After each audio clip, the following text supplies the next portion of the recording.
This is the original esport racing game. This is iRacing.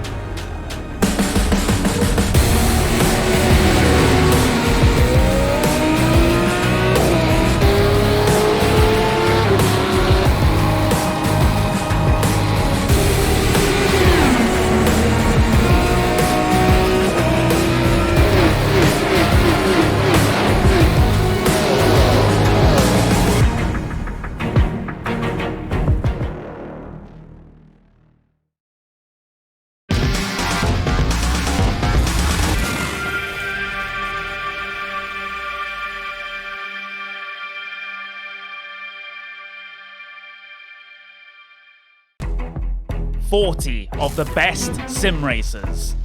$100,000 on the line. Who will rise to the challenge?" This is the most competitive iRacing World Championship. This is where legends are made. This is the Porsche Esports Supercup.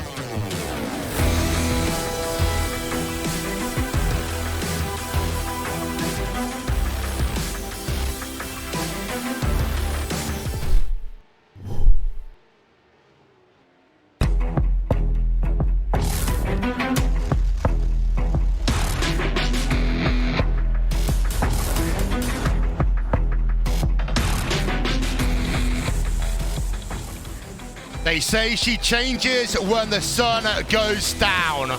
Welcome to Circuit Spa Francorchamps, and welcome to this, the third race meeting of the Porsche Esports Super Cup, here live on the iRacing Esports Network and on RaceSpotTV.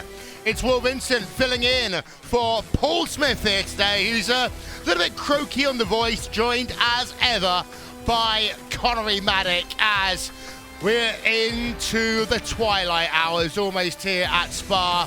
The sun is going down, and of course that means that the track and air temperatures are getting cooler and cooler. Practice is currently underway. By the time we get ourselves into our main feature race, it will be dark, and that will mean that the track conditions will change dramatically, and the car's handling will change dramatically as well. It's pretty humid here today at Francorchamps, Belgium, with 77% humidity and wind speeds of about 11 kilometers an hour. Connery, what that does mean is we are set for another entertaining race day here in the Porsche Esports Super Cup. Another week, another iRacing Porsche Esports Super Cup round, and I am very, very excited to get this one going, Will. It's at Spa. It's one of the most legendary racetracks on any motorsport calendar you can ever think of. And to have, going towards 40 of these Porsches racing around this particular circuit with the amount of room that it gives you to do those battles as well, I think this is going to be absolutely fantastic indeed. Some beautiful panoramic shots then of this Spa Francorchamps racetrack, as we are about 6 minutes away from getting ourselves into the 8-minute qualifying session. Connery, the first things first in terms of qualifying, unlike Barber Motorsports Park, unlike at the Mid-Ohio Sports Car Course, these drivers will not have the opportunity to give up on that first run and go again. They have got to be on it. So if they mess up their first lap, they will not have a banker lap. And you have to remember here, Will, that messing up a lap here at Spa is incredibly, incredibly easy with how quickly you can get yourself an instant point for just stepping out of line on your qualifying lap. As soon as you get that off track, that is your lap time invalid for qualifying. So you do have to be very, very careful indeed. So I wouldn't be surprised here if we see a good couple of drivers actually not set themselves qualifying times because of the instant points picked up across their qualifying laps. But those that are able to get a qualifying lap in, and more importantly, fast and cleanly, then they'll be starting pretty well in terms of that first sprint race. But of course, you do have to consider that we do have the reverse grid from qualifying. Top 8 get inverted. We've got points for qualifying as well to make it a little bit more worthwhile to get yourself in towards those top positions. But I think this is just going to be a case here, Will, from discussing with a couple of the drivers beforehand. When it comes to that race, it's basically going to be Joshua Rogers versus the rest. Yeah, but one thing that is worth noting, you talk about incidents, let's go from one set of incidents to another set of incidents. And you mentioned Joshua Rogers. As you know, Porsche take a very detailed look at this series along with iRacing, and they really want to make sure there is clean racing the same way they would do in the real-life Supercup. And Josh Rogers right now is tied for the highest number of incident points accrued in post-race penalties of all active drivers, along, I believe, with teammate Marty Piatella. And that means that if Joshua Rogers gets 2 more incident points over the course of the season, he will start accruing penalties from race control. Yes, he will, and that's one of the things he just has to be careful about. If you look at the championship point standings, then you'll see, yes, he has a pretty comfortable points buffer out the front of the field so far this season, but if he just picks up these penalties here and there while he's trying to work his way back up from a P8 or P7 on the grid in the sprint race, for example, then that is going to be a huge point of contention for him, and we might see him slide down the order somewhat. But with how strong he's been over the first couple of rounds in the season, I don't think it'll be too much of a problem for him. Yeah, there are the championship standings as they stand right now, and it is Joshua Rogers who leads with 260 points over Jared Filsell with 171. Martin Cronke now in a two-way tie for third place with Sebastian Job. And we've got to talk about Martin Cronke because it was a class of defensive driving that took place at the Mid-Ohio Sports Car course that propelled him up into that third place. Yeah, it was definitely incredible to see. You could just witness that Joshua Rogers trying to find his way through at any point around that Mid-Ohio sports car circuit, which is a pretty tough track to overtake at the best of times. But when you have a multiple-time champion of iRacing World Championships in front of you, then that it just complicates things even further. I felt like Joshua Rogers throughout that race weekend was the faster of the two drivers, but Cronke, when it mattered, was able to put up the brick wall in defense from his teammates. So we'll have to see if this is the case again here coming into this one. Yeah, hopefully today Joshua Rogers will be looking to tear some form of a wall down, but we've got other drivers there in the mix as well. Sebastian Job in 4th place and Jared Filsell. Well, both Filsell and Job have been victims of circumstances so far this season. That's why Joshua Rogers has got such a commanding lead in this championship. I think both Filsell and Job today just want to get themselves at least 2 podiums. And I remember we were talking yesterday, Connery, about, you know, sometimes you don't have to fight for every position. I think for Filsell and Job, they've got to have that in the back of their mind, that we still got a very long way to go in this championship, and sometimes trying to force an issue, trying to push too hard to try and close a gap might actually do more harm than good. You've got a good few drivers out there with a similar story as well. Well, drivers that we would consider actually being big favorites coming into this particular series haven't really had the best start to the season. The likes of Maximilian Benecke, we've had Mitchell de Jong. He's currently down in 5th place in the point standings right now. So I think Sebastian Job, de Jong, we've got Benecke, maybe Graham Carroll as well, just wanting to get themselves podiums here, like you said, to make sure that they're starting to get their season back on a good track. And what better way to start it than here at Spa? Yeah, and of course you've got David Williams running 6th place in the championship, Jamie Fluke in 7th, Jeremy Boutaloop in 8th place, Patrick Holtzman 9th, and then could you imagine after 2 rounds saying this, Max Benecke, Connery, 124 points in 10th place after what a dominant year he had in 2018.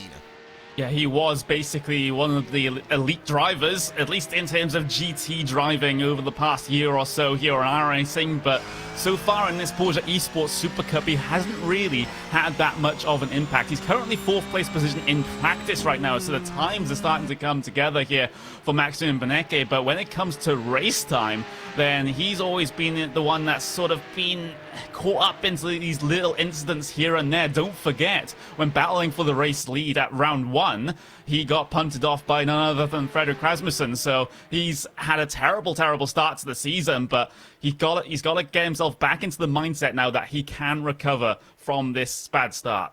Practice is over. That means it is time for qualifying. Let's say normally this will be the time that I'd hand over to my good friend Paul Smith, but he's not feeling so good today. He's got himself a little bit of a croaky voice, so he's very kindly handed the reins over to me for the entire broadcast here today. But yeah, practice is over, qualifying is underway, and now it is a time of seeing just how much raw speed these drivers have. They have, as ever, 2 timed laps to go as fast as they possibly can around this Spa-Francorchamps racetrack. And we put the track conditions back up here, Connery. It's the track temp's gone down by a degree already since we've been on air. Yeah, absolutely. And that's just going to be a theme throughout the rest of this particular session as we go deeper and deeper into the night. And, well, almost all your drivers right now are actually on their outlaps, not wanting to wait around for the first few lap times to come in before going out there so that they have a target to try and reach. Because of the long lap time here, they're wanting to get out early and just at least set a bank lap here. Yeah, indeed. So drivers are filing themselves all onto the racetrack. Well, we spent a lot of time talking about Co-Anda SimSport so far this season. I do want to pay attention to the driver who was one of the fastest in the world last year on iRacing. That was Max Benecke, as he's currently working himself through that long 180-degree right-hander down at Rivage into Jackie Ick's corner, formerly known as, well, Connery, Speaker's Corner, No Name Corner. Some other people gave it a name at some point.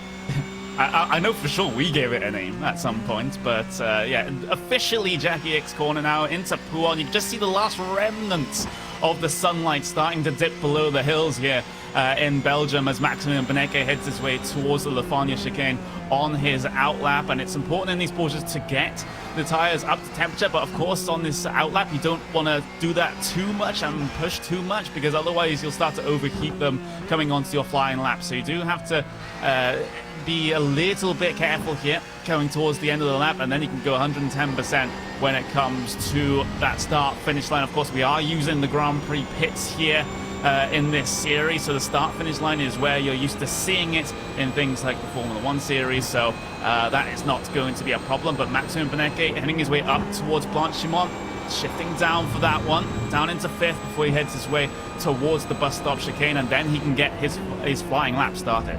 Yep, so 5 minutes, 20 seconds remaining in qualifying. You're not likely to see drivers pull off to the side of the racetrack and have another go. They are committed to it. Benecke then is going to start a lap. We're going to ride this one on board with him, and we're going to keep you up to date with everything else that is going on in terms of qualifying on the left-hand side of your screen as well. But you can see it's currently just about 20 seconds now into that lap, and he comes to the first real tricky part. It's Air Rouge, it's Radio. It's not as scary as it used to be back in the late 1990s, and well, far previously before then, when they used to have a gravel track, but now it's all asphalt. That will help in the race, but in qualifying you go off, and well, that lap is invalidated anyway. You're going to get your first split time coming up soon then for Max Benecke. We're just going to turn it back over.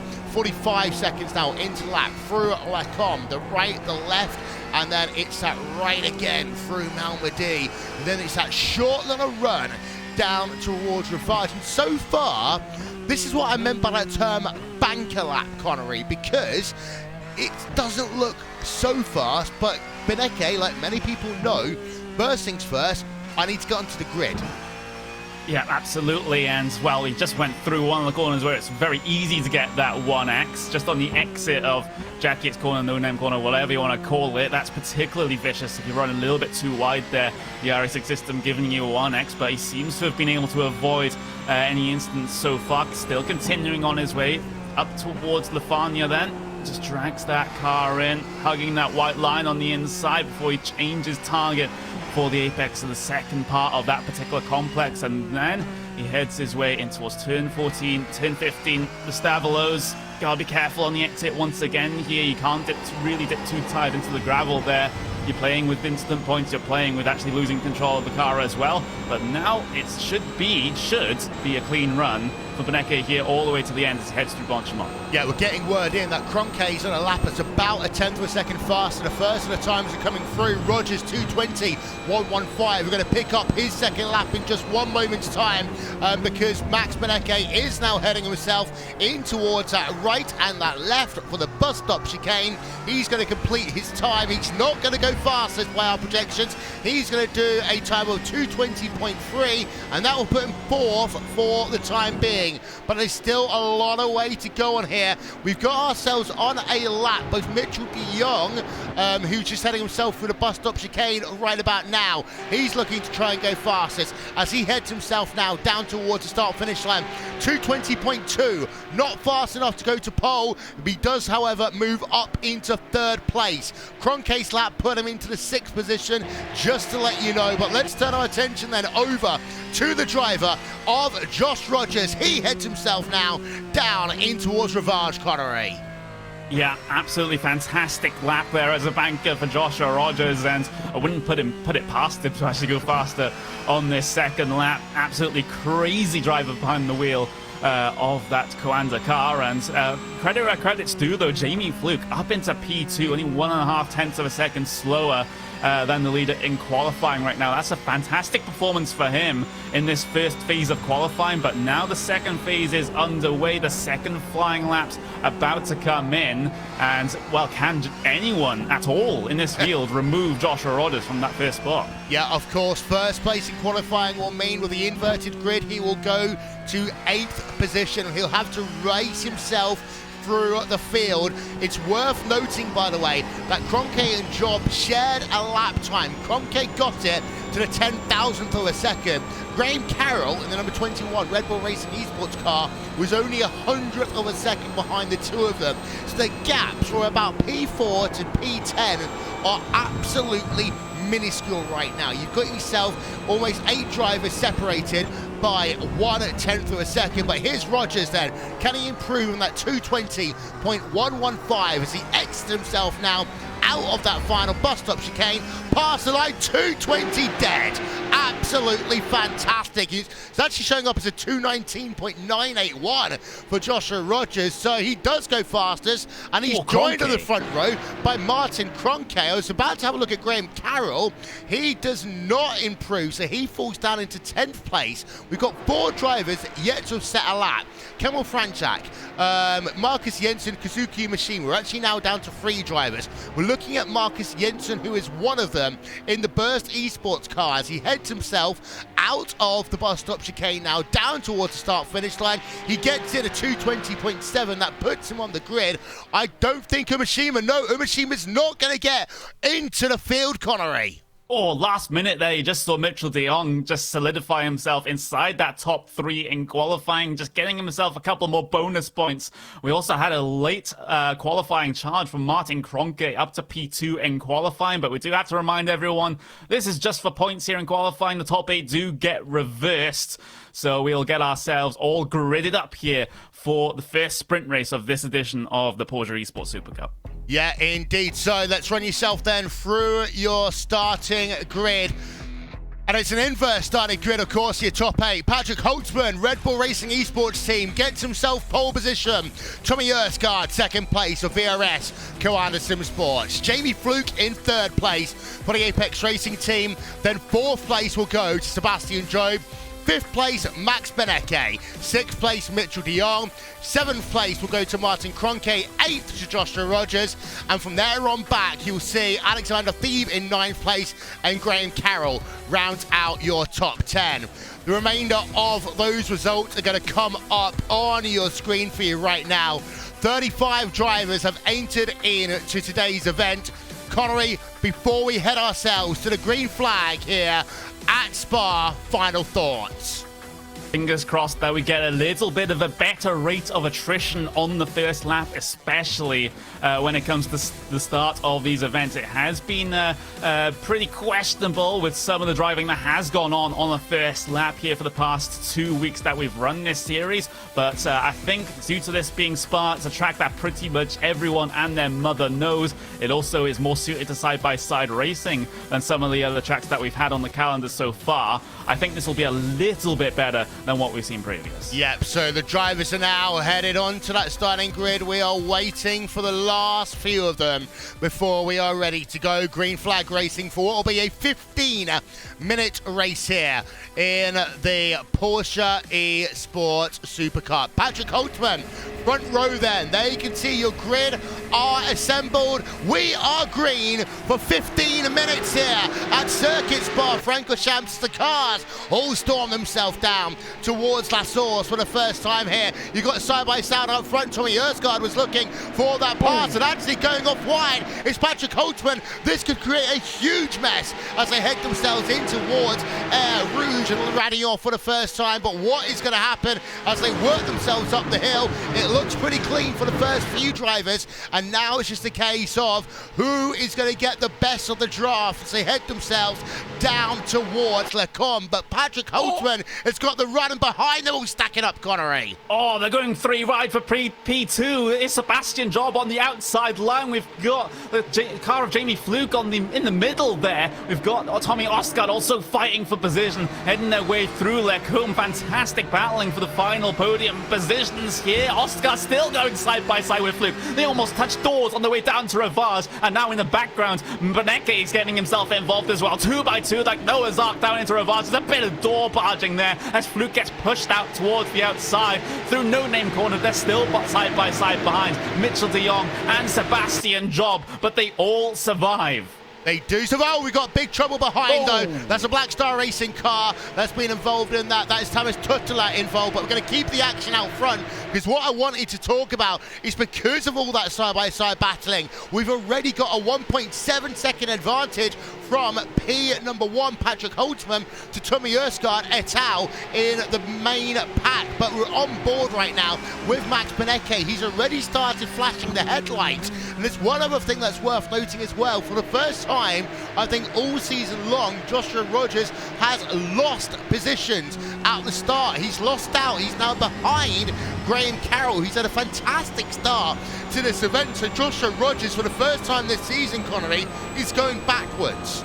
Yeah, that is a bit of a storyline change that we weren't expecting, just getting caught up in the battles early on and losing out. But look, they're just playing with fire in terms of the track limits there on the exit of launch one. Here comes Benecke, move for P2 then in towards the bus stop, battling with the car of Tommy Ostgaard. He's trapped on the outside. I might get freight trained on the inside here. That's Benecke gaining the position, but Jamie Fluke is looking to get both of them on the way down towards La Source. Ostgaard's not going to give up the fight as he looks to the middle line, coming through the hairpin. Benecke solidly ahead, had a bit of a troubling moment in the traction zone there, but everyone stacked up nose to tail on the run down towards Eau Rouge. Yeah, indeed. So lap number 2 then here at Spa. Already we've completed almost 3 minutes of this motor race. Drivers involved in it early on.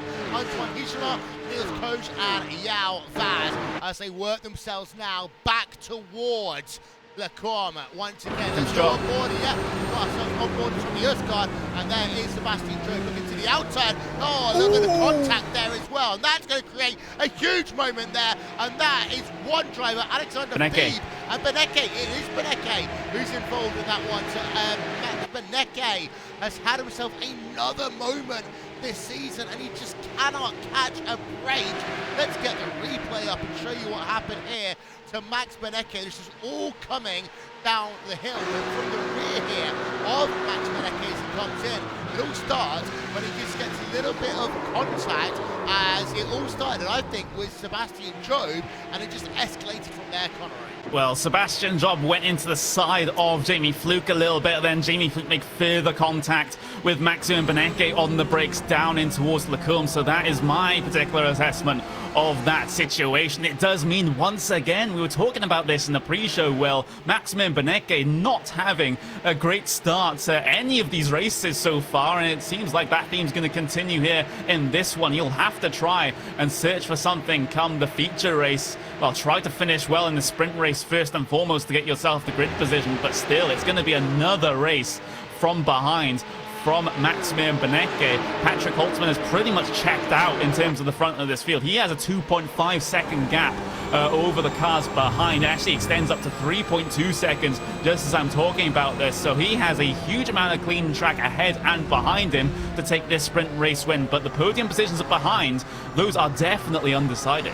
Yeah, we're on board Sebastian Job. It could well be a Red Bull Racing Esports double podium if you're able to get himself here. Could well be a Red Bull Racing Esports double podium if Sebastian Job could just get himself up one more position. But it's worth noting behind, you've got battles going on. Jared Filsell, who came into this race second place in the championship, has been battling it out with Ricardo Castrolado. This is a battle going on for 12th place on track, and it looks as though that Filsell is going to try and make the move, and that's going to be big contact there for Ricardo Castrolado out of the event. But further forward, Joshua Rogers has got up to 6th place, but he's got his teammate just ahead of him on Mitchell de Jong. Can the two Coanda drivers now start working together here, Connery?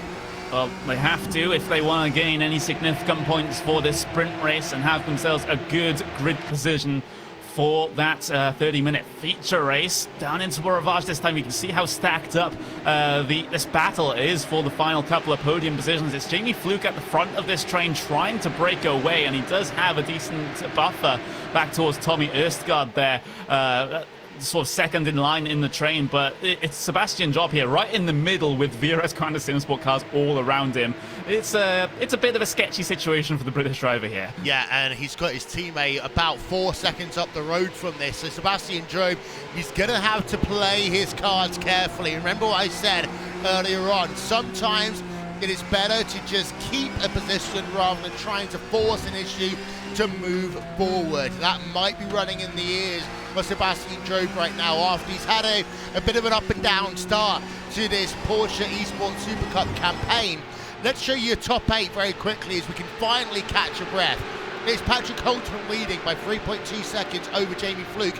Tommy Erskard in 3rd, Sebastian Job in 4th, Mitchell de Jong in the 5th position, Joshua Rogers in 6th, Graham Carroll 7th, and Alexander Thebe rounds out your top 8 right now. As just having a look through, Alexander Thebe there is running in that 8th position, but Graham Carroll, he's had a good start to this race. He's had some pretty good starts overall, but he's got himself some damage to that front right of his race car. Yeah, that's not exactly going to help him in the aerodynamics department, that's for sure. Straight line speed affected, balance of the car perhaps in some of the higher speed corners affected by that one as well, and you have to be careful of the suspension and wheel damage as well in these cars. So it's going to be an interesting situation from this point forwards from Graham Carroll, but it seems like there's still a relatively good amount of pace in that car. He's actually running lap times faster than Alexander Thebe behind him, so I don't think that damage is impeding him all that much here. Just riding on board here with the car of Mitchell de Jong as he tries to lock onto the back of the Brit in front of him. That's Sebastian Job, but the American can't make any progress up towards Lacombe this time around.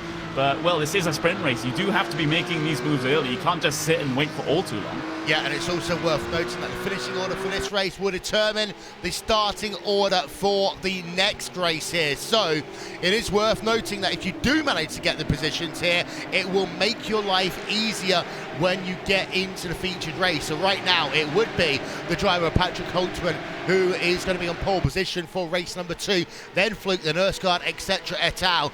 But we go and we continue to have a look, and actually Joshua Rogers is just stalking, I would say, Mitchell de Jong right now, trying to get him to make the move. Behind, you've got the British driver of Peter Berriman for Apex Racing Team closing up to the rear of the German driver of Alexander Thebe in the Pure Racing Team number 28 car. And also, what I love from this on board, you can really start seeing the fact that the sun is disappearing behind the mountains.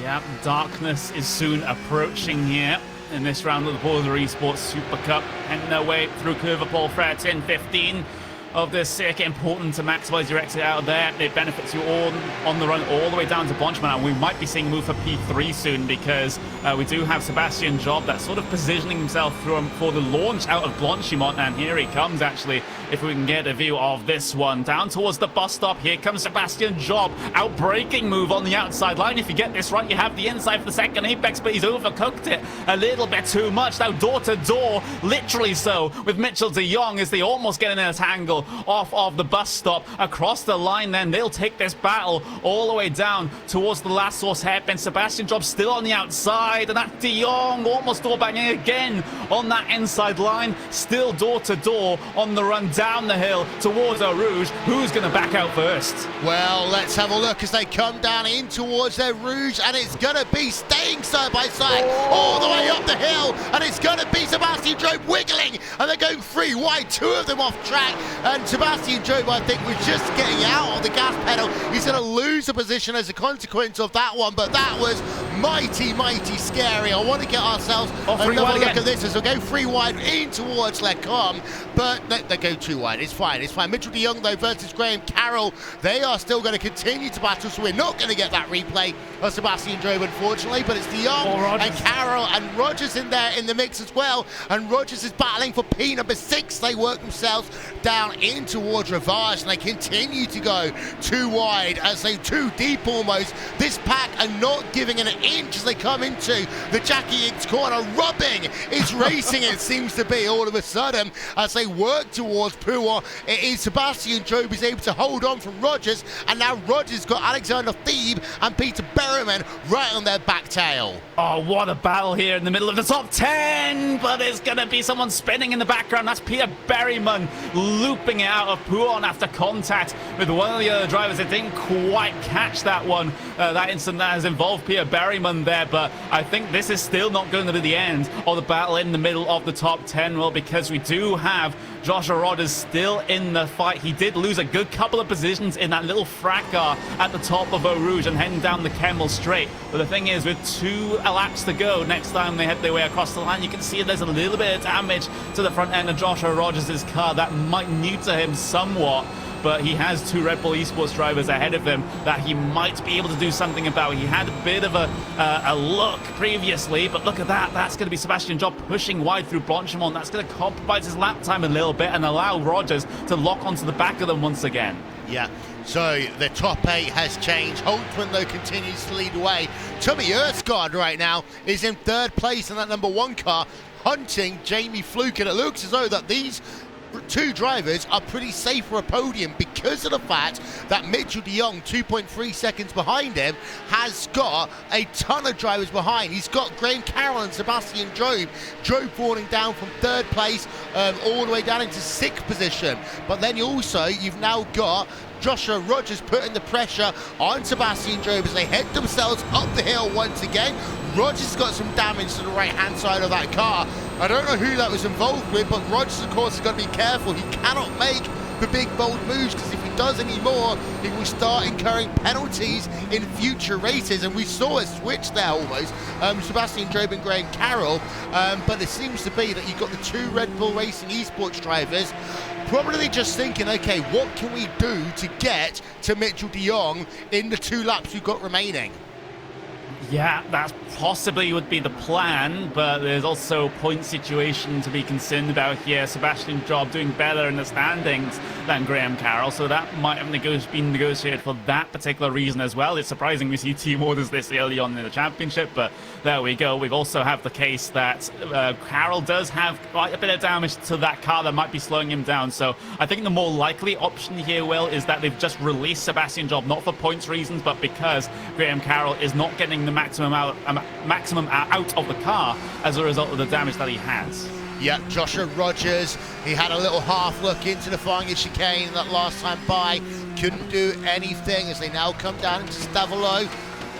And now they're going to have 1 lap remaining in this, the first of our 2 races here today. So don't go anywhere. after the checkered flag, ladies and gentlemen, because afterwards, about 5 minutes after the checkered flag, we immediately head ourselves into a second, longer, 30-minute feature race here, where the winner will, as they come on the exit of the corner, Rogers looks as though he's going to get better traction, but he will have to go around the outside potentially as they come down in towards that first corner for the final time. Lassours on the inside line will go to Sebastian Job as they work themselves again side by side on the exit of the corner. And now it's going to be a case one more time for Job. How many times? He's going to let him through. He's going to let Joshua Rogers through, though, I was going to say, because the last time that Sebastian Job went too wide into a Rouge Radial, he ended up losing a boatload of positions. It's going to be a case now, though, of can Graham Carroll get himself through? It's all kicking off here. It was Graham Carroll, sorry, with Rogers. I was saying it all wrong. Here comes Sedgwick. But Sedgwick is on the outside here. Yep, down in towards Lacombe, looking for a line through there, but Cedric can't work his way through just yet. He's just been sitting back a little bit, letting these guys fight, and on the final lap of this race, Cedric now in the position to try and make up positions, and he looks to the outside line, coming through Ravage, a bit of a wider entry, carrying more mid-corner speed, but he can't carry that all the way through to the exit because of Carroll being slow on the inside of the corner. This is just allowing Joshua Rogers to get away, so Jack Cedric is basically being Rogers' best friends in this situation. He is. I'm just keeping an eye out on Tommy Erskine versus Jamie Fluke for the last lap of this motor race as they head themselves in towards that long sweeping Francorchamps chicane for the final time in this sprint race. The gap is about 0.3 per second between them. Behind, we can still see that Sedgwick and Carroll are fighting. That has allowed Rogers to get clear by a couple of tenths of a second. Meanwhile, Patrick Holtzman is about to head himself in towards Stavolo. We will keep you updated with what happens behind, but the moment belongs for the time being to Patrick Holtzman as he heads himself then through Stavolo for the final time in the sprint race and in towards the bus stop chicane.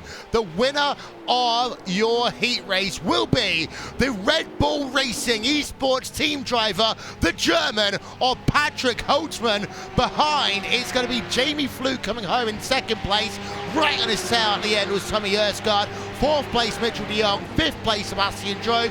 Rogers in sixth, Graham Carroll seventh, and Jack Sedgwick is going to round out your top eight. So no last lap passes inside of your top 10. So it all kind of cooled itself down at the very end of it. But Patrick Holtzman claiming victory here in the sprint race, and that's a great start for the German and also the Red Bull Racing Esports team, Connery. Yeah, absolutely fantastic for Holtzman indeed. Had a little bit of a mixed bag of a race of the first two races, of this season, but he's finally able to clinch himself a sprint race win here. And this one, Jamie Fluke finishing on that second step of the podium, Tommy Erstgaard in P3. So a fantastic result, arguably, for all three of those drivers, but slightly disappointing for Rogers. I know he gets himself put in this situation because he's so damn quick in qualifying, but that's just the risk you run with having to try and work your way back up through the field in that sort of situation. But what a fight for P3 and back, though. That was absolutely crazy stuff. It was very close, but it was clean for the most part. It was indeed. Let's have ourselves a look through then the race results from your sprint race here in the Porsche Esports Supercup.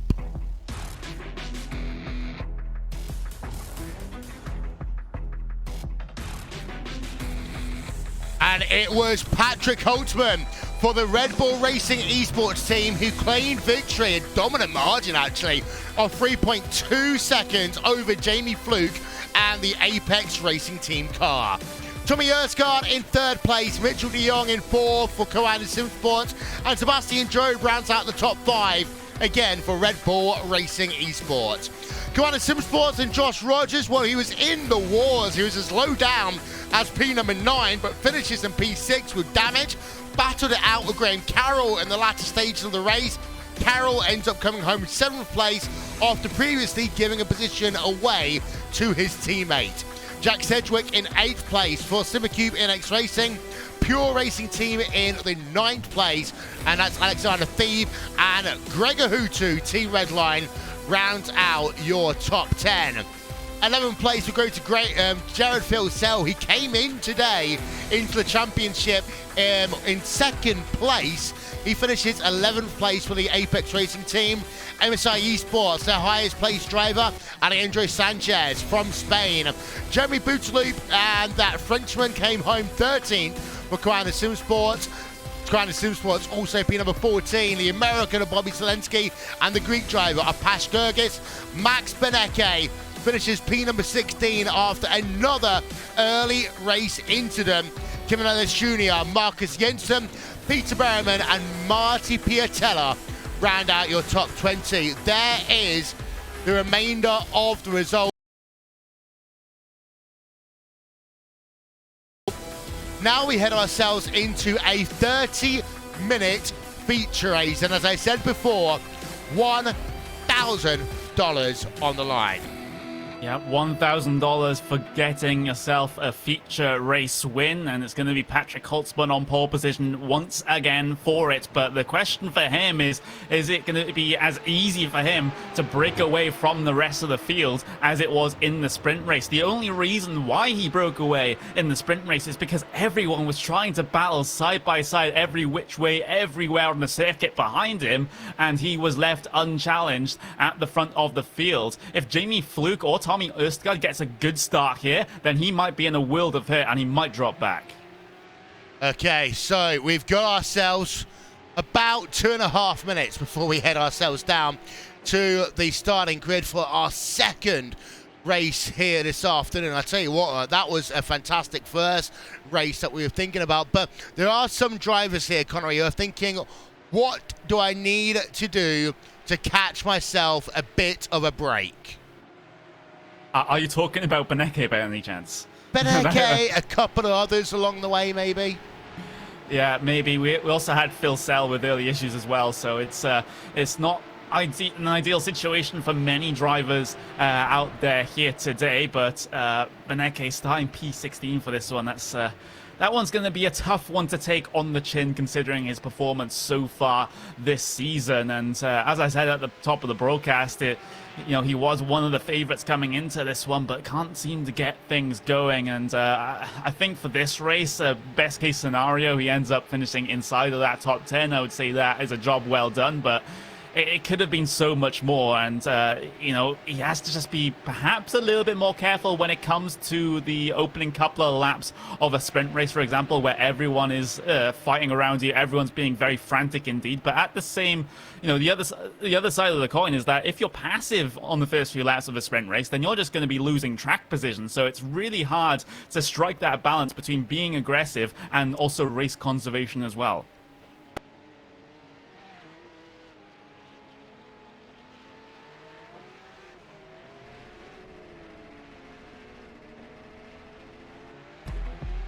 Let's get ourselves ready then for our feature race here. And here's your starting grid for this. The feature 30-minute race, $1,000 on the line to your winner.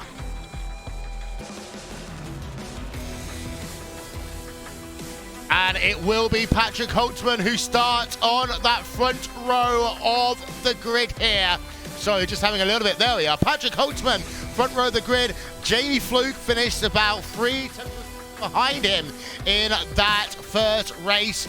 And then row number 2 is going to be Tommy Østgaard and Mitchell de Jong, all Crown Sim Sports. Row 3, Sebastian Job and Joshua Rogers. Expect fireworks between the two of them in towards the first couple of corners. Then Graham Carroll, Jack Sedgwick in row 4. Row number 5, Alexander Thieb and Gregor Hutu. Row 6, Jared Filsell, Alejandro Sanchez.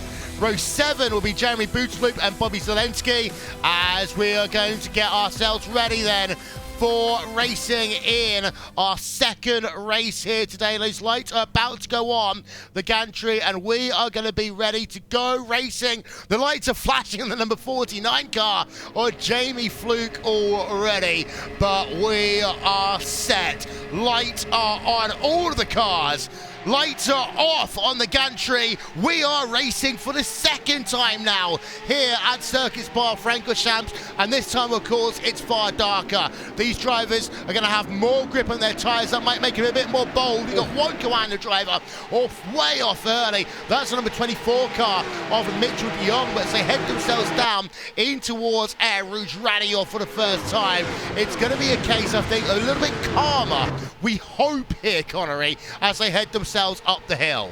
Let's have a little bit of a look. All single file coming onto the Camel Straight, at least initially, but here comes the move for P2 then. Jamie Fluke versus the car of what is going to be Tommy Østgaard on the way down towards Le Courbe. Battle of the late breakers into here. Østgaard on the inside becomes the outside for the second apex, but can he hold on?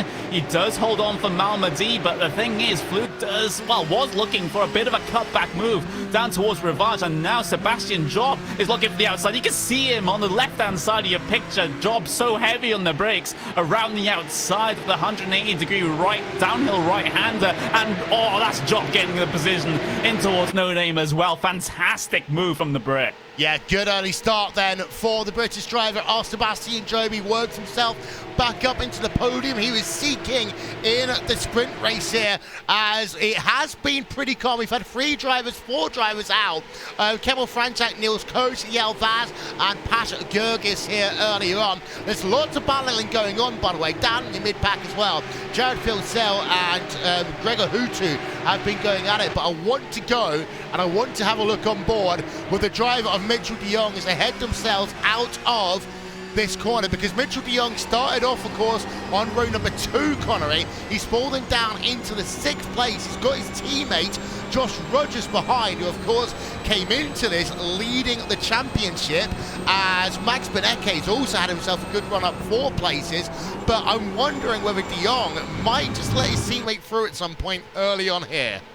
You'll have to wait and see into the bus stop. A little bit of a look at a couple of moves in the line ahead of cars ahead of him, but no one going to commit to an early move down into the bus stop this time around. You can be a little bit more conservative here on the first couple of laps of the feature race, not so much when it comes to that sprint race. Here comes Rogers then, making a move over his teammate. That's Mitchell de Jong on the outside, has to be defending. There's a bit of a situation ahead of them as well, as the Jamie Fluke has to push wide in the battle with Graham Carroll, but the two teammates then down side by side towards Eau Rouge, they thought better of it, and that is the sensible decision. Wasn't, in my opinion, a team order. It was a case of, okay, you've got the line, take the corner, because otherwise the two would have had a tremendous accident. But actually, de Jong's coming back here. As de Jong's coming back, and just having the position. So Rogers coming back, yeah, as they head themselves in towards Le Courbe, and it's going to be de Jong. And actually, that's a slide there from Graham Carroll. That's going to bunch his field right back up. He kind of messed up into Le Courbe, and this is going to allow Jamie Fluke to almost get alongside him. They're all going to stack up 3 wide as they head themselves now down in towards Rivage once again. It's that number 24 machine of Mitchell de Jong, who's ahead again of his teammate, who's going to just try and force the issue of Jamie Fluke, but wasn't close enough there for the centre of Rivage. Yeah, Fluke was looking for the move into Le Courbe over Graham Carroll, wasn't able to successfully complete it that time, but into Pouon now, the double left-hander all the way down the hill. A fantastic roller coaster of a section, it has to be said. In any car you decide to work your way around this Spa racetrack. One of my favourite sections of corners in terms of the entire motorsport calendar. That one is for sure, but in towards Lefania, everyone's still line astern, all single file, all the way down to the last couple of positions here in this race. So people taking things a little bit more calmly here in the opening couple of laps as the battles start to fizzle out a little bit, at least coming towards the middle and towards the end of this particular lap, but no doubt they'll start back up again once we get towards the bus stop, and then of course towards La Source for the 3rd time in this race. Patrick Holtzman continues to hold the lead of this motor race by 0.8 of a second over Tommy Østgaard as they'll complete their 2nd lap here at Circuit Spa Francorchamps in the feature. So far, it's been Patrick Holtzman who has led pretty much every single lap of this race meeting, it's worth noting, as Sebastian Job sets the fastest lap of the day so far in terms of this race. He's actually pretty close now to the rear of Tommy Erskard. They head themselves down towards a Rouge Radio once again. The gap is currently 4 tenths per second. I don't think he's going to be close enough as they get up the top of the hill, but behind De Jong and Rogers again so close together, and Rogers is just trying to find a way past yet another Carolina teammate. He's got the inside line this time by. I was going to say last time around it was Rogers trying to spend the entire race getting past Martin Kroenke. Today it's him trying to get past another teammate, Mitchell De Jong. He's got the inside line in towards Lecom, and will he be able to complete the pass this time by through the right-hander into left of Malmedy, and finally Josh Rogers gets past a teammate. Does Mitchell De Jong decide to reply down towards Rivage? It is a defensive line here from Joshua Rogers into that right-hander. He's able to hold position just for now. They're side-by-side behind them. This is Gregor Hutu and Maximilian Beneke right in the back of your picture, heading away side-by-side. There's more side-by-side between Jensen and Berryman, which is up on your screen for you now, at least the rear of those two battle packs there. So quite a few changes of position going on just inside your top 10 here. But everyone seems to have survived so far. I'm just having a little bit of a look back towards Maximilian Beneke, because at the end of that sprint race, I said he has to try and make up positions here in this feature race, and that is exactly what he's done so far. He's up 4 positions, which is a great start when you consider that we've only had about coming over 5 minutes of this race done already. So he has a couple more cars on the cards as well to try and get past. He's currently stuck behind Gregor Hutu,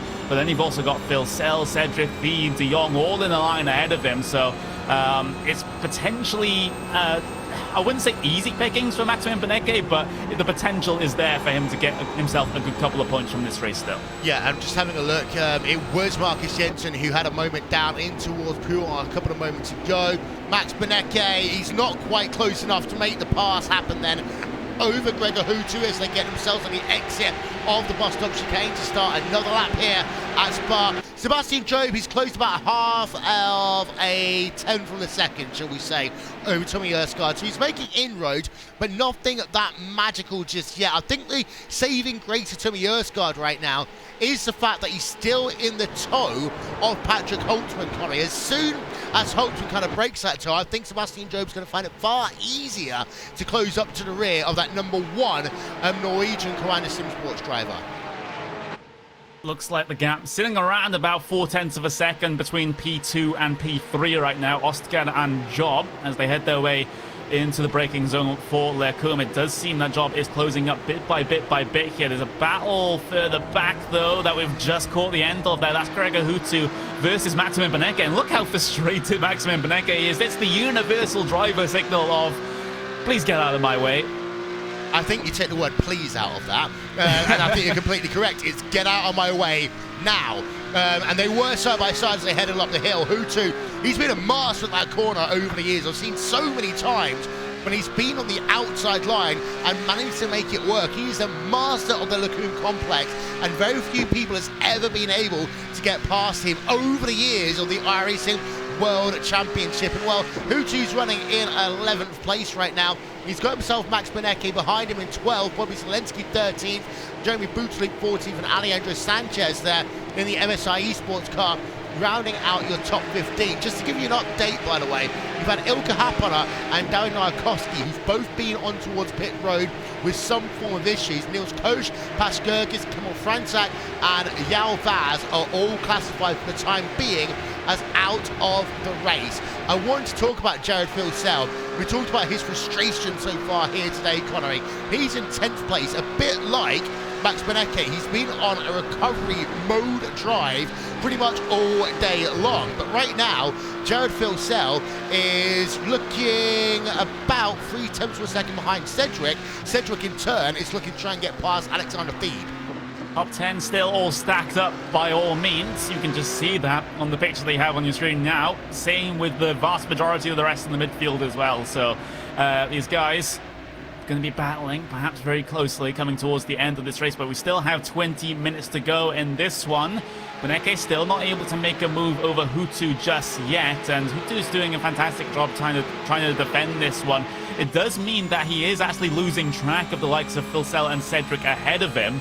So if Beneke wants to move himself further up those final finishing results, then he's going to have to get a move on pretty quickly and dispose of Hutu as fast as possible if he wants to keep himself locked onto the back of the train ahead. He gets a very good run out of Radion, so he looks on the move. Perhaps around the outside, he's forced to go in towards Lecombe. Hutu to taking the defensive inside line, but if that Pure Racing Team car can hold it around the outside, and it's a pretty easy pass on the inside of the second apex. And now there's Bobby Zelensky in the background trying to work his way through as well. That was a compromised line from Hutu, but Zelensky almost capitalized on it. But the thing is, Hutu, using that experience, he does hold position. Yeah, it was a great run there for Max Beneke, as we now look from the rear of him as he just works himself through the Jackie X corner. Those you're wondering, it is no longer no name corner, it is the Jackie X corner, and you're right, there's Bobby Zelensky as he was looking to try and make the move over Gregor Hutu. It looks like Hutu got a bit rattled there with that pass. It's taken him a couple of corners to settle that Team Redline car just back down on the American driver Bobby Zelensky. Well, he knows what it's like to look for opportunities where there almost are none through what he does, of course, running in the eNASCAR Peak Antifreeze Series. Yeah, of course, can bring the experience over to this side of racing. Not a very foreign concept is side-by-side, door-to-door racing to Bobby Zelensky as a result of that. So definitely not going to be afraid of what's on the cards here in this Porsche Esports Supercup. It was actually Hutu flashing lights that time on the way down towards Blanchimont, despite no one really being close enough ahead of him to be able to see that one. But riding on board with Sebastian Job as he tries to track down Tommy Østgaard in P2 here for this particular race. And Tommy Østgaard, well, he has had a pretty busy week indeed. Of course, Porsche are running a bit of a Norwegian championship as well, and he's managed to qualify himself into the finals for that one, where they actually get to drive real-life Porsches around a racetrack in Norway. So he's also been focusing on that and this championship as well, but it seems like it hasn't really affected him. Yep, Tommy Østgaard, he's had a fantastic run. Of course, a lot of seat time he's had as a consequence in these Porsches, as there's a potential run now for Sebastian Job, who's going to work themselves down towards the Lecombe complex again. Defensive line being taken. Sebastian Job goes, okay, I'll try and go around the outside. Can I break any later? The answer to that question is no, he can't get alongside right now. Behind though, Jamie Fluke and Josh Rogers, they're going side by side for it, and Rogers not able to get the move done just yet, but we go on board of him. He gets a fantastic run out of Malmedy. This will give him the outside line in towards Ravage. This could be the opportunity then for Rogers to try and overtake. He can hold it around the outside. He gets the inside line into the Jackie X corner, which is tight. It does favour the inside line, and it looks as though that because, yeah, Fluke just went a little bit wide, he's actually lost position as well to the driver of Mitchell de Jong. What I did just want to talk about is the updated championship points after qualifying and our first race, Connery, because Josh Rogers has got 298 points, and Sebastian Job 198, Jared Philcell 190. The top three have all had some form of issues, but Jamie Fluke's gone up into fourth place, and it's a bit of a change right now. But the key thing to note is everyone in the top three didn't really have the greatest of races. Yeah, absolutely. So that does mean if the race finishes as it is right now, well, those points won't be in effect. That's just after the qualifying and after race one here. It would mean, though, that Josh Rogers is going to have his lead eaten into a little bit by the likes of Sebastian Job, for example. So after qualifying and race one, the point standings, of course, separated by 100 points. That's the same amount as you get for a feature race win in this series. So it looks like at this stage, with 15 minutes remaining, that Sebastian Job might be able to bring that margin in a little bit closer and to basically ruin the one feature race gap that Rogers has at the front of the field right now. Yeah, riding on board of Alejandro Sanchez in the MSI MSI Esports car, the Spanish driver. We don't really get to see that much of this MSI Esports team, which is a shame because it's one of my favourite liveries actually.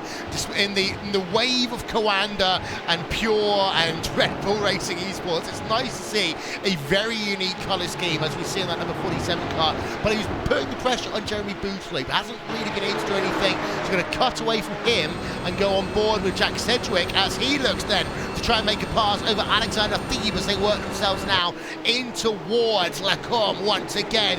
Jack Sedgwick outside line taken by him. The two make contact as they work themselves for the first part. They stay side by side for the second part, and again it's going to be Sedgwick trying to take the outside line from Malmedy to set up a pass maybe in towards, he's actually got the pass complete already in towards Rivage there, so he's passed Alexander Thebe. And Thebe again, a driver who's not had a great season and who's almost played around a bit like a ping pong ball there. I mean, he's back into what is going to be number 9 now, so that is actually exactly where he started in this feature race. So not moving forward, not moving backwards. For some drivers, that's usually the plan. Of course, if you start in the mid-pack here and you feel like you should be in the position that you are, but yeah, Thebe just struggling to hold on to a top 10 finish here. Phil Sell's going to be the next driver that's sort of hounding the rear bumper of that Porsche, and gap within 0.2 of a second. Phil Sell being one of those drivers that is kind of out of position at this stage, so a lot of pace behind the wheel of that car. But the thing is, Thebe already has had to be on the defense, so he's used to this sort of situation, but can he keep Phil Sell behind him is the big question. Yeah, we go back on board with Jared Phil Sell then. As we do so, your top 8 as it stands, it is Patrick Holtzman who leads the way by half a second over Tommy Erskard. Erskard's got closer, but he's not been able to do anything just yet. Sebastian Jobe 3rd place, Graham Carroll in 4th, Josh Rogers in 5th, Mitchell de Jong, Jamie Fluke and Jack Sedgwick round out your top 8. I do want to go and have a look at Josh Rogers. Actually, no, I want to look at Tommy Erskard. That's what we want to look at because he's in a bit of a Red Bull Racing Esports sandwich right now. You try saying that 10 times in a row, Connery, but Tommy Erskard is trying to get closer. He's half of a second behind as they work themselves up the hill, but as we have a look at the lap gaps, it will show us that he's been starting to gain 0.2 of a second that last time round the racetrack. Yeah, solidly within that slipstream now is Tommy Erskard. You can see he's flashing the lights already, just letting Patrick Holtzman know that he is there. He's getting ready for a race lead challenge, either at the end of this lap or coming into the next couple of laps here. So Erskard definitely the driver that's on a charge right now. Sebastian Job behind him has actually been matching him in terms of the lap times here. So at least Patrick Holtzman has a friend to try and harass the back of Erskard as Erskard tries to apply pressure on your race leader. So all 3 podium positions all stacked up together. There's also, of course, that battle between the car of Graham Carroll and Joshua Rogers for P4 and P5 as well. So the Brit versus the Australian on the way down towards Pouon, and Rogers trying to recover some points from this race. Of course, it wasn't the best of sprint races for him because he struggled to make his way through the field. This feature race has been a little bit better in that respect, but still not ideal if he wants to run away with a championship. So Rogers, this next position now might make him feel a little bit more comfortable. Yeah, indeed. So as the lights again are flashing for Josh Rogers as they work themselves through stubble, I would say that it's great to see Graham Carroll involved in so many battles in this series so far.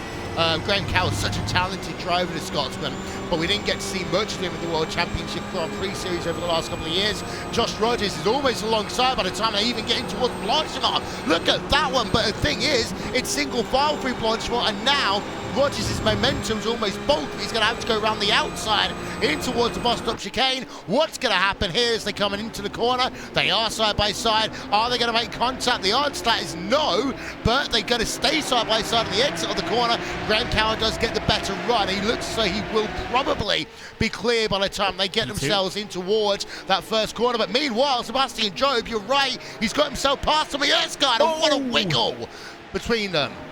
A big wiggle for Sebastian Job. It's a drag race down towards Eau Rouge once again, but it looks like Tommy Oster's going to come out on top of that one. Side by side behind as well between the cars of Rogers and Carroll, and they all squirrely through there. Rogers somehow holds it together, but the thing is, everything is now stacked up behind these guys. We're going to go 3 wide down the Kemmel straight. Jamie Fluke looking to get himself involved every which way as well. Mitchell de Jong on the outside, Carroll in the middle, and it's going to be Rogers on the inside. Rogers backs out, makes it 2 by 2 between Carroll and de Jong, and that's Carroll punted towards the outside of Lecombe. It collects a car behind of Jared Filsell, and more drivers are getting involved. Yeah, so Graham Carroll is trying to be cautious, shall we say. Look at that. They're still waiting to try and find their way back onto the racetrack, and they make... Oh, come on, Graham. You can do better than that one, my friend.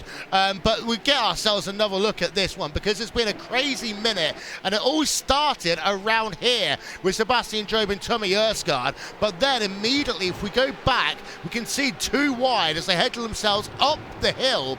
This was between Josh Rogers and Graham Carroll, but from then on, it was pretty much pandemonium between these drivers, and that's also involving Mitchell de Jong there in the mix as well. You can see they're 3 wide as they head themselves down in towards Lecombe, and I want to see where the contact comes here, because this could be really crucial in terms of the championship. And actually, it was de Jong who was involved in the contact there with Graham Carroll, not Joshua Rogers. That is really important to note, Connery, because of the fact that, as we talked about earlier, Joshua Rogers is only 1 punterino, shall we say, away from getting himself into a situation where he's going to get penalties. Did you just drop a Jimmy Broadbent reference in the middle of a RA Single Championship race? Is that what you just did? But there we go. I do agree with you, though. Things getting a little bit feisty inside the top 10 here. Riding on board with Alexandra Thiebe as he tries to work his way through towards the end of the race here. That's going to be one of the more obvious statements I've made in this particular championship. But he does have a teammate ahead of him. That's going to be Maxime Beneke, who's not had the best of events. We've covered that a couple of times already, but he's making good progress here in the feature race. Started 16th, he's up into P8, net gain of 8 positions there for him. Joshua Rogers still actually trying to make his way through on Mitchell de Jong, his teammate here, so definitely no team orders between the VRS and Sim Sports guys. Here comes Joshua Rogers then, inside line for Lecombe, but the thing is, can he make this pass complete? Will Mitchell de Jong fight it with all his might? Looks like he will, side by side through Lecombe then. That's going to be de Jong back on the inside, becomes the outside for Malmedy. Rogers trying to find some traction here on the exit of the corner. De Jong pushing wide a little bit, plays with fire in terms of the gravel on the outside, down in towards Rivage then. Both drivers giving each other a lot of space here in the middle of the corner, so a lot of respect given between the 2 teammates, but that is Rogers through. Well, I think that's partially, between the 2 of them. They know that they're both now in a situation where they potentially might be involved with the stewards a bit more in the future, but Rogers is through. That's the important thing. But the thing is, though, between Josh Rogers and Sebastian Job with 7 minutes to go, it's 5.2 seconds. That moment, that situation that happened a lap ago with Graham Carroll and Mitchell de Jong, it stacked the field up, and it allowed Sebastian Job to really get away and focus his attention back solely on Tommy Erskard, because earlier on I was going to say that Sebastian Job has got to be careful about fighting Tommy Erskard because it will bring the pack back together. Now it could be Tommy Erskard versus Sebastian Job. We could be looking here at Red Bull Racing Esports 1-2. I want to say hello to everyone watching, by the way, on the Red Bull Racing Esports Facebook page. It's so great to have the Porsche Esports Supercup on so many platforms, on Twitch TV, on YouTube Gaming, on Facebook Live across the world. So hello and thank you for welcoming us into your homes this Saturday afternoon. And of course, this season is just going to get better and better as well as the storylines and the plots continue to thicken. I will say though, last time around we talked about a magical defensive drive in terms of Martin Kroenke. What a fantastic defensive drive today by Patrick Holtzman in that number 27 machine.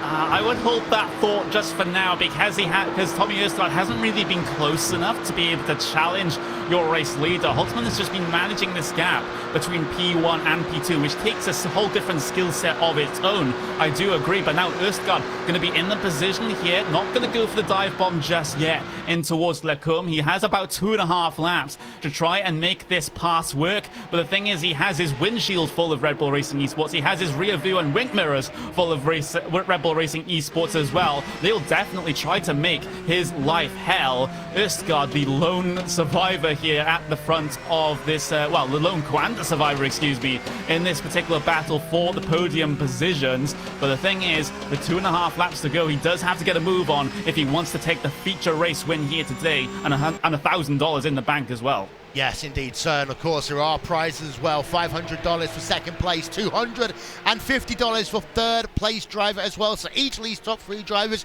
are looking for a genuine cash payout for finishing on the podium in this feature race here today. That applies to every single round of the Porsche Esports Supercup here live on the iRacing Esports Network. It's worth noting, by the way, Max Benecke is involved in a battle with Jamie Fluke. This is for P number 7 on track right now. So it's Germany versus England once again. Just not in a football match. I'm not going to make any football references for English teams in the European finals, but Jamie Fluke is having to defend pretty heavily, actually, because Max Benecke's got a fantastic run, and he's not going to try and go down the inside in towards Davolo, is he? No, he's not.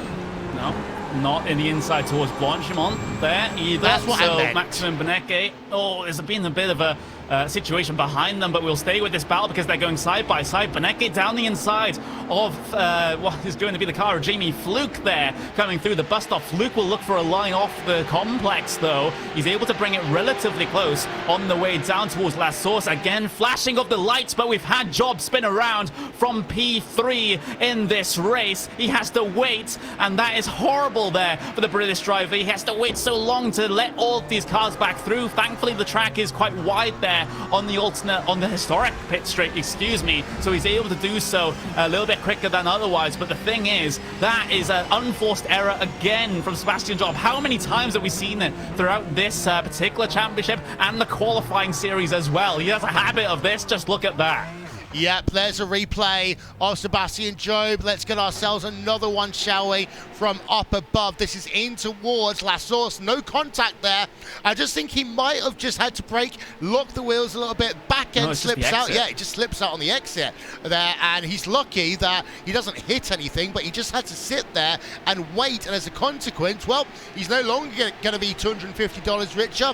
He's all the way down in P number 9. And earlier, Paul Smith, who's been acting as our stats guy for this race, was telling us that Job was set to gain 10 points over Joshua Rogers in this race. Now, Josh Rogers is in third place for Coanda Simsport. So the luck of the Australian drivers seems to strike once again. And now it's a Red Bull Racing Esports driver leading the way, yes, but behind you've now got 2 Coanda Simsports drivers. This is why this format works so well in so many ways, Connery, because anything can happen, and we still got ourselves one more lap to go after this. Of course, people do still find that contentious, so you can see the views either way, but we'll just have to deal with the racing as it is right now. Coming up towards 2 minutes remaining in this event, so next time these guys head themselves to the start-finish line, that will be the start of the final lap then. So we still have this battle for the overall feature race win. Patrick Holtzman versus Tommy Østgaard, and now Østgaard,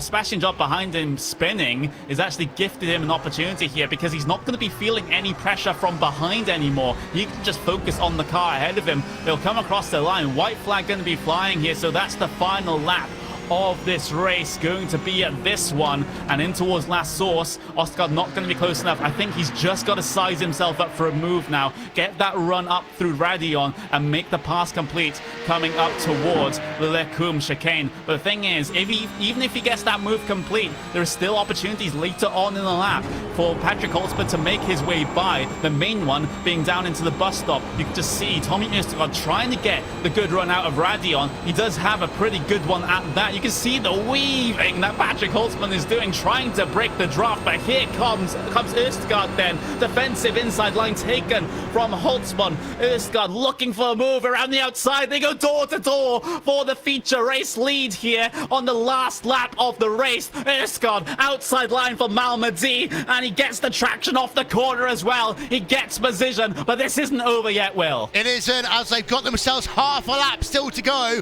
of this race. Tommy Østergaard then has got Koana Simsports into the race lead with half a lap to go. 35 seconds remaining now on the play clock as they head themselves down towards Puer for what will be the final time in this motor race. And well, now there is one more opportunity for Patrick Holtzman. It will likely be in towards the bus stop chicane. The World Championship Grand Prix Series, when it ran last year, had itself a fantastic, crazy finish.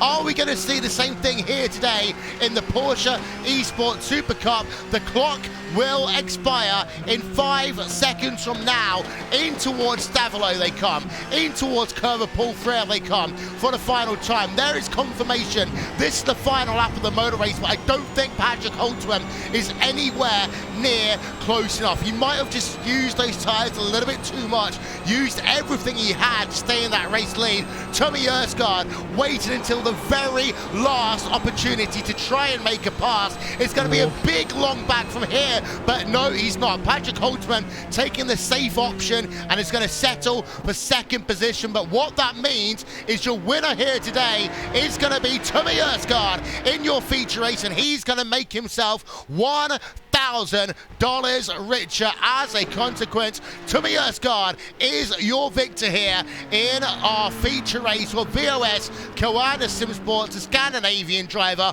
What a run! And somehow, from nowhere, Koana Simsports have won the first 3 rounds of the Porsche Esports Super Cup. Crazy finish, Connery. What a move from Tommy Østergaard with all that pressure on his shoulders as well. This is battling for a huge amount of points, and of course that $1,000 for a feature race win. Tommy Østergaard, a move outside line in towards Lecum. He's able to make it work. That is absolutely incredible. What a fantastic week that Tommy Østergaard has had, qualifying himself into the final of the Porsche Norwegian Championship, and of course a feature race win here in the Porsche Esports Super Cup. Absolutely incredible. Yeah, it is. We're just going to wait for the last couple of drivers then to come past the start-finish line before we run yourself through your final race results here from the feature race in the Porsche Esports Super Cup Circuit Spa Francorchamps. Well, it delivers like it always seems to do. It doesn't matter what form of racing it is, it always seems to throw up a curveball here and there. We had ourselves Sebastian Job, who looped his car around with just a handful of laps to go. We had ourselves Tommy Østergaard wait until the final lap of the race down at Lecum to try and make the pass. And then, well, we got Tommy Østergaard, who is your winner here today. Let's run yourself then through your race results from this, the feature race of the Porsche Esports Super Cup.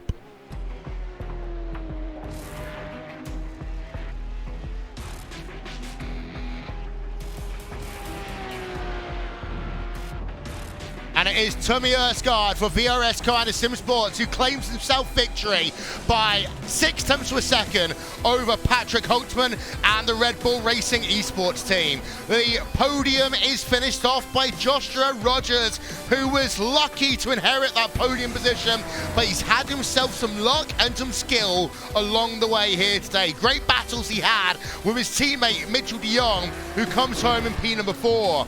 One of your big movers of the day, that's Max Benecke. We didn't see too much of him, but he finishes P number 5 after all is said and done. Then P6 will go to Jack Sedgwick for Supercup in X Racing. Sebastian Job recovers from 9th place to claim 7th at the end, but he did lose a podium position and $250 by looping it. And another unforced error for the British Red Bull Racing Esports team driver. Jamie Fluke, P number 8 for Apex Racing Team. He's actually the highest Apex Racing Team driver of the day. We should not have been saying that a little bit earlier on, him being down all the way in P number 8. Gregor Hutu 9 for Team Redline, and Jeremy Bootaluk rounds out your top 10. Kevin Ellis Jr. then will come home in the 11th position for the Apex Racing Team. Bobby Zelensky in the 12th position for VOS Commander Simsport, and Alexander Thieve for Pure Racing Team 13th. Moritz Lohner, the highest placed Williams Esports driver, in 14th. Peter Berriman for the Apex Racing Team rounds out your top 15. Then it's Williams, Sanchez, Cronke, Cholak and Hijla rounding out your top 20. There are the remainder of the results up on your screen for you right about now. And what a day it has been here at Circuit Spa Francorchamps. We were about to talk at one point about the possibility of a Red Bull Racing Esports 1-2. We were going to talk about, for most of the race, at least having 2 Red Bull Racing Esports drivers on the podium. And then we ended up in a situation at the very end that Kawana Simsports get 2 drivers on the podium and they get one of their drivers winning the race once again. It seems to be that Kawana Simsports have the luck of the Porsche here, and we are actually going to have a chat with Tommy Erskard. We hope. Tommy, you're very loud. Sorry, I'll change that. Okay, so whilst we wait for Tommy, very quickly, I mean, Norwegian driver, you talked earlier on, Connery, about the fact that he had that experience working with Porsche, of course, in the Norwegian Championship. It seems to have paid off here on the final lap. Yeah, definitely, and it was an absolutely incredible performance. Started P3 in this feature race, but was able to work his way up, and he had, like I said, a fantastic amount of pressure coming towards the end of that race. That was alleviated a little bit once Sebastian Job had his bit of a moment, and my word, he's had many moments throughout the years that we've been watching him, let's just say that well. But again, it's another unforced error that put Sebastian Job out of contention, that just allowed Tommy to just set his sights on that carrot on the stick in front of him of Patrick Holtzman, and he was able to complete the move. And what can I say? Just incredible. Yeah, fantastic run, and well, Tommy Erskard, congratulations on winning this, then the 3rd round of the Porsche Esports Supercup here on the iRacing Esports Network. You left it until the very last moment. I have to ask, first of all, was that the game plan? To be honest, not really. Well, obviously on the last lap I wanted to get by, but during the race I was just trying to drive as quick as I could and try to catch up to Patrick. But it was only until the last lap that I was really close enough to make a move, and boy, was it close.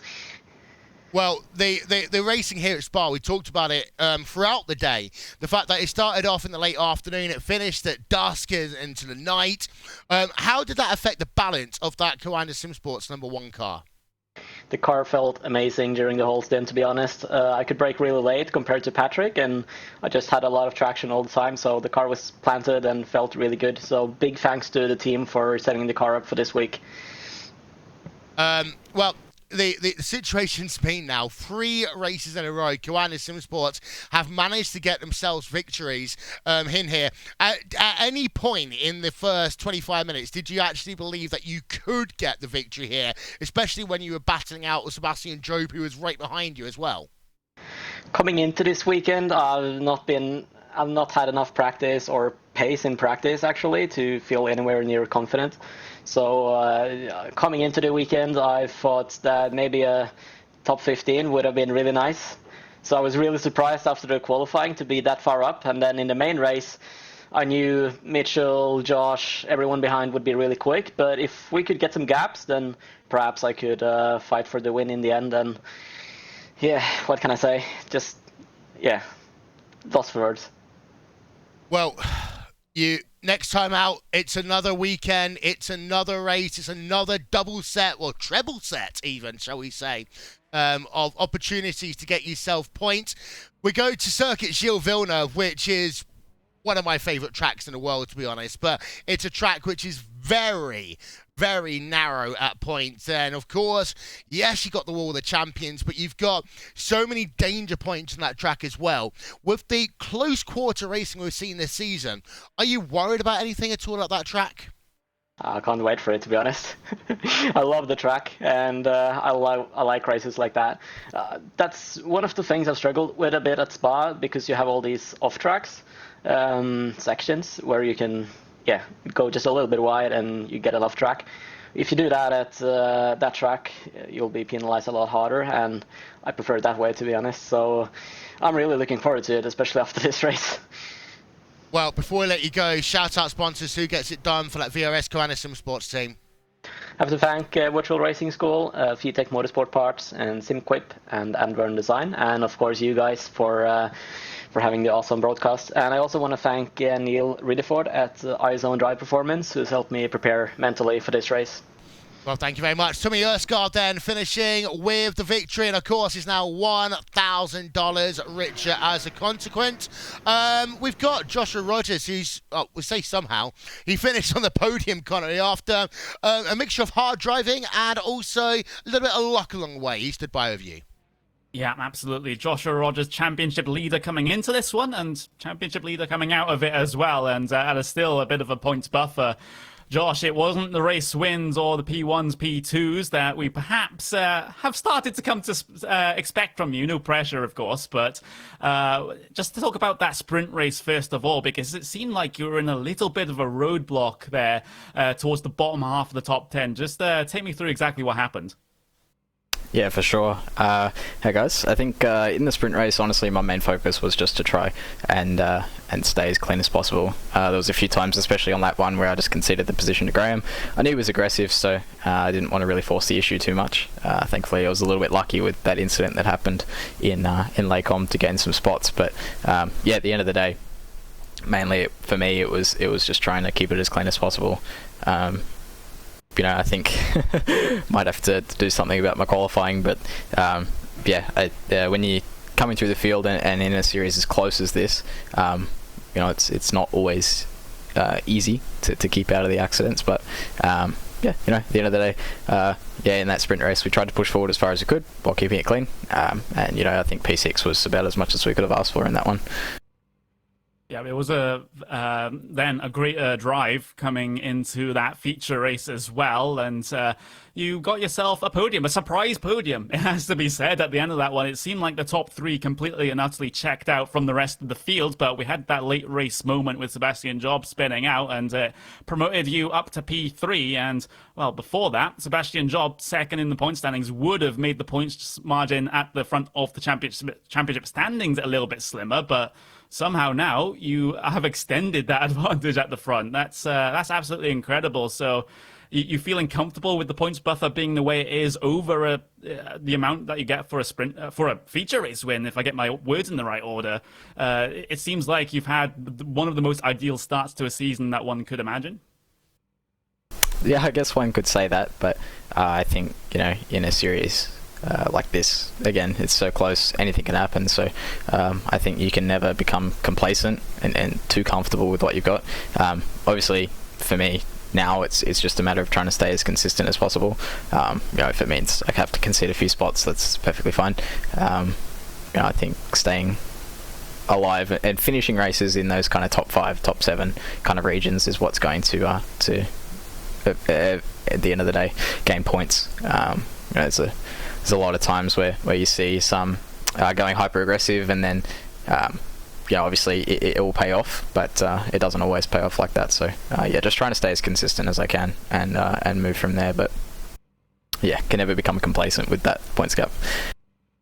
Yeah, with the opening couple of laps of these sorts of events, both in the sprint race and the feature race, it seems like everyone's going quite aggressive, at least in the early stages, and that is quite understandable, like as you said, because the field is so close, and the start is where you can make up a good couple of places with everyone going side by side and going off the racing circuit. But when it comes to next week, Josh, where we have Circuit Gilles Villeneuve, what is basically a street circuit, then that is going to be for one word, interesting, I think.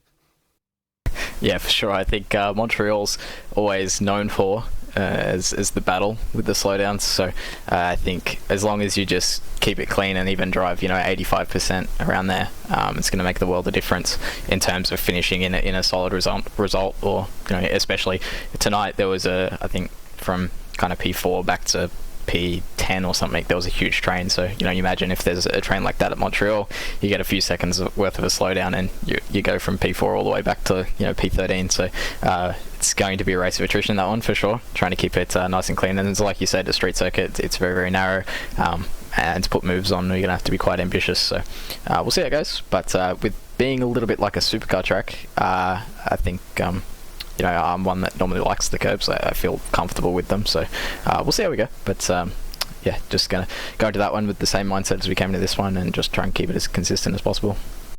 Yeah, absolutely. And well, is there anyone you want to give a shout out to or a thanks to for getting you into the position that you're in right now with that points buffer? Yeah, for sure. As always, massive thank you to the guys over at Commander Sim Sport. All the effort they put in this week, especially Mitchell in the car, really did a brilliant job. And ultimately, I like to hope that our results showed the effort that we put in. Massive thanks to our major sponsor, Virtual Racing School, for all their support, especially Peter and the crew over there. SimQuip, end-to-end design, obviously you guys for the broadcast, and massive congrats to Tommy on the win. That's brilliant for him, and hopefully we can keep this going into the next round. Yeah, it was absolutely brilliant to see. That was Joshua Rogers, third place in the feature race, still the championship leader, heading our way into Montreal on the 25th of May. So a couple of weeks' time before we get another round of the Porsche Esports Supercup. But, well, I think this has just been a good day at the office for Josh. Not the most ideal situation, but I think he'll take it.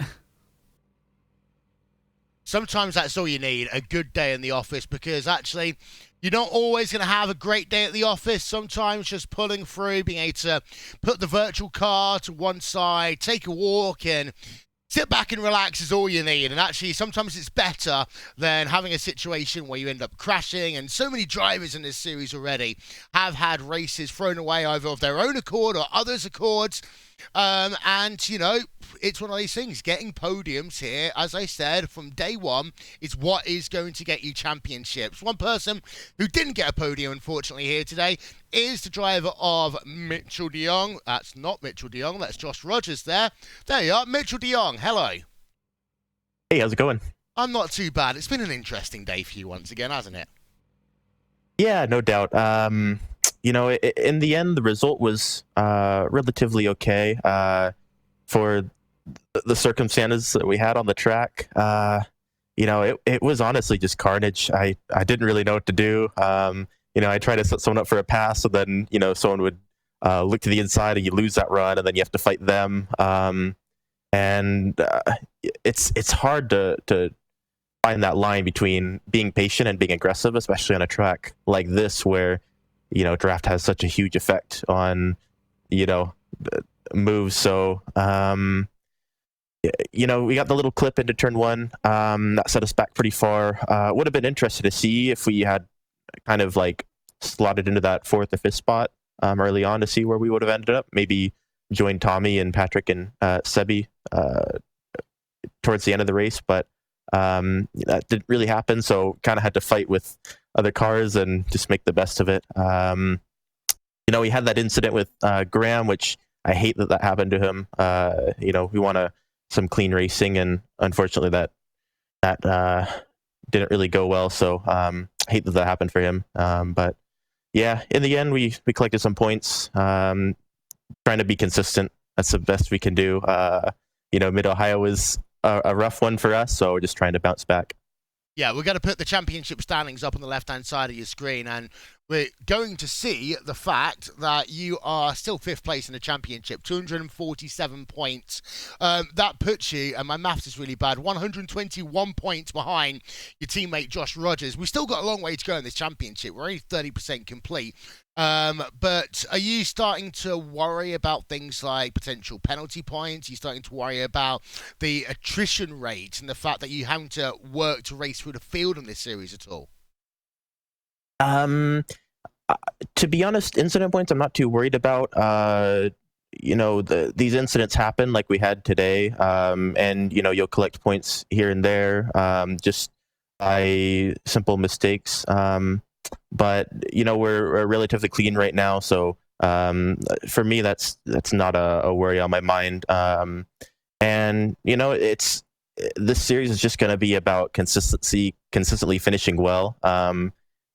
As you can see by how Josh has been doing, he's been right up there every race, and you can see the points lead he has. So one bad result like I had at Mid-Ohio, getting in that incident in lap 1, that really dropped me a lot of points. So we just keep trying to do our job and see where we end up in the end.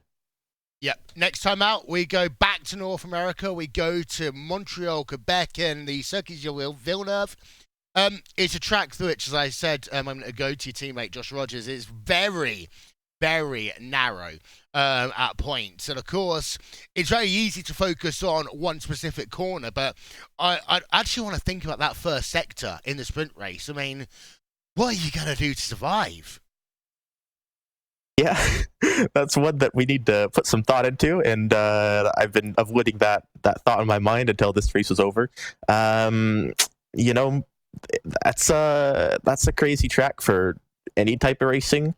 I have a feeling it should be a bit better racing wise than like we would see in the World Championship Series with F1 cars, just because we have a lot less parts to damage from a small contact. So but no doubt we're going to have crazy draft there. There's giant curbs that we need to probably sail the car off of. So we could see a lot of people hitting walls and sometimes getting slowdown penalties, and surviving lap 1 will be pretty important. So we'll see. Well, thanks for talking to us, Mitchell. Before we let you go, shout out sponsors who gets it done for you. Yeah, big thanks to all my teammates, and all other partners, Coanda Sim Sport, Red Bull Virtual Racing School, N1 Design, SimQuip, FeedTech, Joe Real Timing, and of course you guys, RaceSpot, for putting on the broadcast. Well, thank you very much there, Mitchell de Jong for VOS Coanda Sim Sports. Going to leave that championship graphic up for just a moment, Connery, because Josh Rogers, well, he's actually been able to increase his lead now to 108 points over Patrick Holtzman, who had a fantastic haul here today. And that's kind of what I was talking about. When it was the opportunity for Patrick Holtzman to maybe sling one on the outside down at the bus stop chicane on the final lap, he was thinking about the championship. As a consequence, even though Tommy Erskine beat him in the race, Patrick Holtzman is second place in the championship thanks to what he's done this weekend. Absolutely, and you look at the championship standings, you say, okay, Joshua Rogers has 108 points buffer, but the thing is, there are no drop weeks in this series. There's no weeks that don't count, as is traditional in some of the official iRacing stuff. Every week is worth the same as every other one, so if Rogers has a bad feature race, for example, where he crashes out over the next couple of races, then that does bring Patrick Holtzman, Erskine, Job, de Jong all the way back into this. So just because it's seemingly like Joshua Rogers is running away with it at this stage doesn't mean that he'll take the championship by any easy means. He just has to keep it on the grey stuff, not step a foot out of line, and he should be good. But that one messed up race might just spell the end. Yep, and next time out, it is going to be Circuit Gilles Villeneuve. Unfortunately, it's neither going to be you or me here for that one. I'm actually in Canada. I'm in sunny Toronto. So if anyone lives in Toronto wants to lend me a microphone, please do let me know. But Paul Matthew Smith will be back, I believe, with Randy Chinef for that one. But the key thing to note about Circuit Gilles Villeneuve, and I say, we talked about first sectors all season long. I talked about the first sector at the Mid-Ohio sports car course.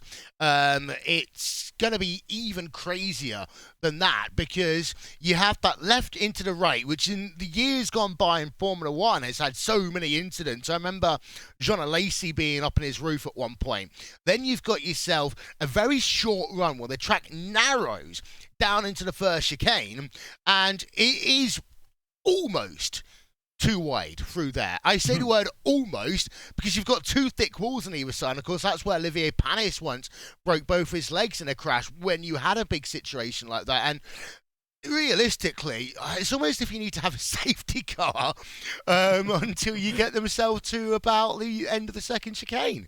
I mean, the safety car is a Porsche for the all of iRacing on the roadside. Despite the automatic safety car not being a thing on the roadside of things, it can be called manually, but I don't think we'll get to see that, unfortunately, from the iRacing officials. But yeah, it's going to be a bit of a race of attrition, it has to be said, next time around. It's definitely not going to lie about that one. It's going to be survival of the fittest, and whoever survives the best, arguably, is going to come away with a very, very good finish indeed. But we still got a couple of weeks' time before that one happens, and well, coming into the midpoint of the season after that, that's when things are going to start to shape up in terms of the championship contenders coming towards the final rounds of the season. But we're fully underway here in the Porsche Esports Supercup.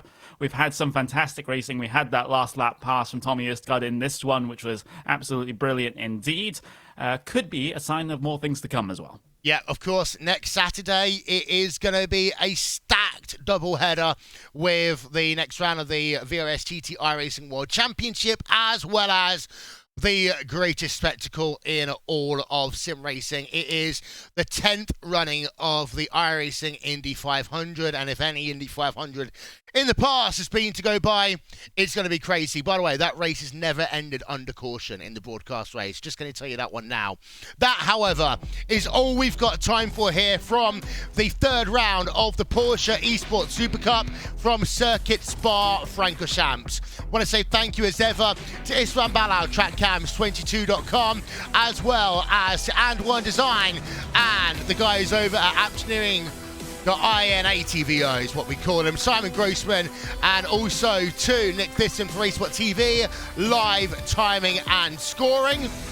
Well, Spa lived up to its name once again. It's one of the most famous racetracks in the world, and it proved to be a spectacle one more time.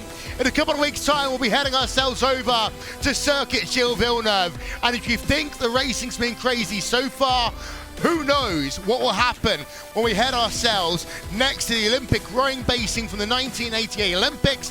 Who knows what's going to happen when we say, well, I've forgotten exactly what I was going to say at my ending there. So what I am going to say is who knows what's going to happen when we head ourselves over to Montreal, Quebec, Canada. They were the words I was looking for. Thank you to Paul Smith for doing some work, even though he's not got any voice. Thank you to Connery Maddock. I've been Will Vincent. Good night from Circuit Spa Francorchamps.